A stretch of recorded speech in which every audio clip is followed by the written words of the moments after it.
Қызметтен кететінімді сол күні қана білдім. Қазақстан Республикасының оқу-ағарту экс-министрі Асхат Аймағамбетов қызметтен босатылғанын сол күні қана білген. Бұл туралы ол Нартай Аралбайұлына берген сұхбатында айтты. Журналистің отставкаға кететініңізді қашан білдіңіз деген сұрағына келесідей жауап берді. 4 қаңтар таңертең әріптестерімді жинап 2023 жылы назар аударатын басты мәселелерге тоқталып жиналыс өткіздік. Қызметтен босатылатынымды ресми сол күні білдім.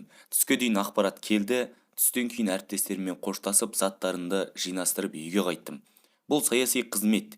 Қызметтен кету туралы билік алдын ала ескертудің қажеті жоқ. Саяси қызметкерлер осындай жедел шешімдерге дайын болу керек деп жауап берді ол. Еске сала кетейік, Асхат Аймағамбетов 2022 жылдың 11 маусымнан бері оқу-ағарту министрі қызметін атқарған болатын. Экс-министр 1982 жылы 14 маусымда Қарағанды облысында дүниеге келген. 2003 жылы Букетов атындағы КарМУ-ды тарих мұғалімі мамандығы бойынша бітірген.